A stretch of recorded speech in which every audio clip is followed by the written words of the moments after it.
Guys, I'm just realizing that I never updated you on the car situation. So we're in my new car. So if you saw my post from a while back, I had a bunch of wild spiritual experiences at car dealerships. And everybody I met at those dealerships, there was some sort of weird coincidence or spiritual connection, from them having spiritual awakenings to recent losses, all of the things. I gave readings at car dealerships. It was wild.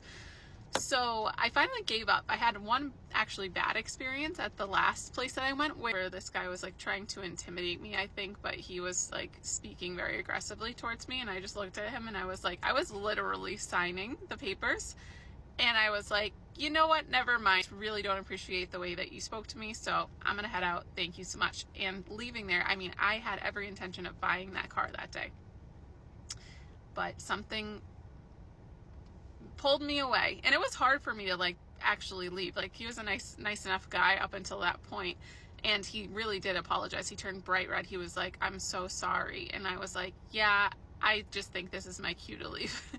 So I left, and I gave up. I was like, you know what, I'm gonna drive my broken old car forever. I don't care. Like, I don't care. The next day I was going to the grocery store.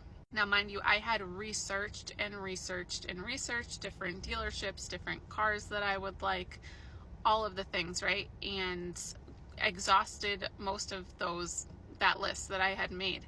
And I was on the way to the grocery store. I randomly have this thought out of nowhere. I wonder if there are any car dealerships around here.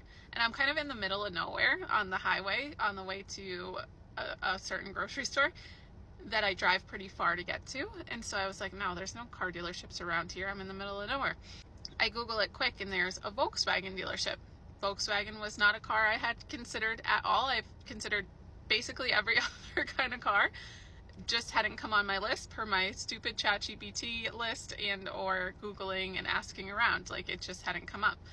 But this whole time, as I was searching for a car, I kept seeing my grandfather's gray SUV in my mind that he had when I first got my license, that he let me drive for like a year when I first got my license.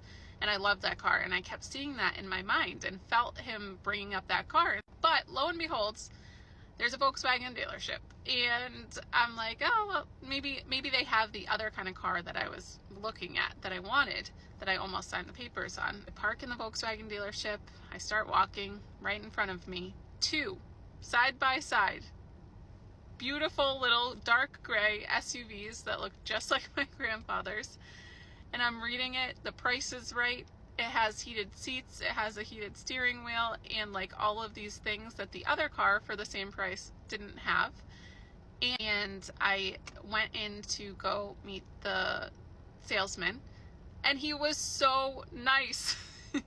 He was so down to earth. He didn't try to, I mean, I had dealt with a lot of these car dealerships and had very deep discussions with these salesmen, and they were still trying to, coerce me into this or that, and maybe we could do this and that. This man was just like, you'd like to buy the car? Sure would, Jeremy. And he set it up, and it was done, period. And this car is perfect.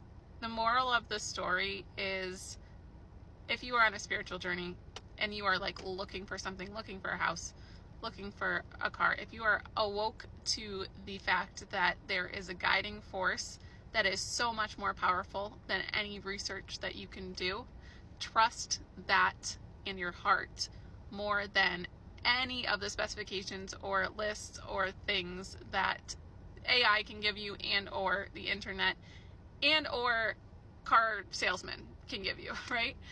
So I had to surrender in order for the energy to open up to allow this opportunity in. Like, I gave up the fight. I was like, I'm just going to drive my old broken car forever.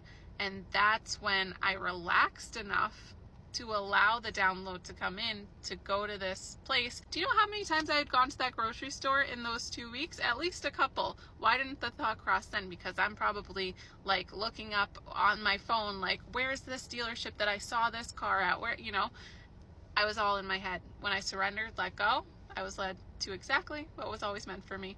Me and this car were destined. And as I'm saying this, it's 1:41 on the clock in the car. Sign. Amen.